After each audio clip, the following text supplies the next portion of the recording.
Kerala story के बाद अब सुनिए दी मेरठ स्टोरी।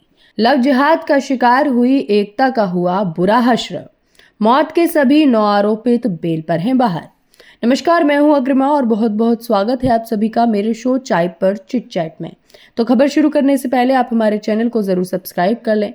तो चलिए फिर शुरू करते हैं। जैसे आज सभी लोग केरल स्टोरी फिल्म देखकर दंग हैं और वहां हिंदू और क्रिश्चियन लड़कियों के साथ हो रहे लव जिहाद को देखकर भी दंग है, ऐसे ही करीब 4 साल पहले मेरठ की एकता देशवाल की हत्या ने सबको झकझोर कर रख दिया था, जिसकी कहानी केरला स्टोरी से मेल तो नहीं खाती, लेकिन मकसद साफ तौर पर वही है। जी हां, पंजाब के लुधियाना की रहने वाली एकता देशवाल की हत्या मेरठ में 5 जून 2019 को हुई थी, लेकिन खुलासा 13 जून 2019 को तब हुआ जब गन्ने के एक खेत से कुत्ते को इंसान का हाथ मुंह में लेकर भागते हुए एक व्यक्ति ने देखा। खेत की खुदाई हुई तो एकता की लाश मिली। लाश के हाथ और सिर धड़ से अलग काटकर खेत में दफना दिए गए थे।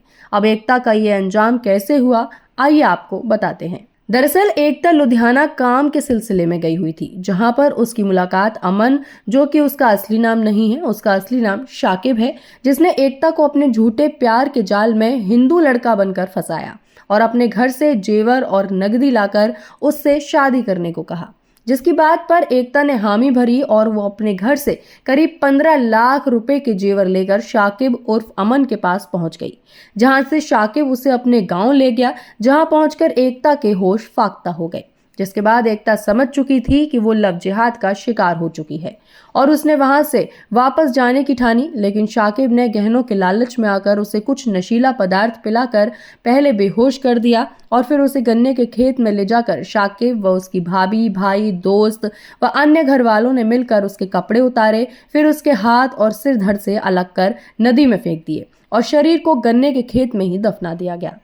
जिसके करीब कुछ महीनों बाद किसी गांव वाले ने एकता के हाथ को एक कुत्ते द्वारा ले जाते हुए देखा गया और फिर पुलिस को बताया, जिसके बाद तफ्तीश में ये सारी घटना स्पष्ट हुई।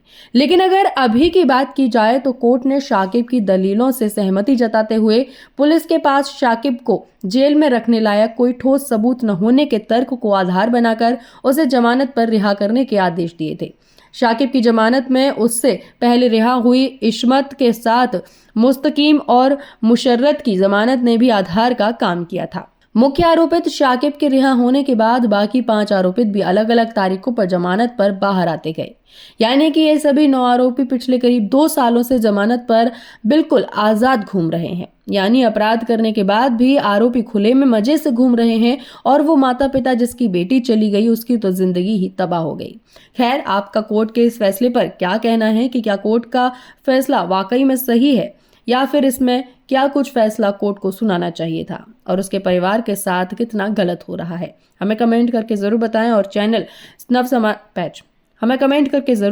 हमारे चैनल नव समाचार को जरूर सब्सक्राइब कर लें। धन्यवाद।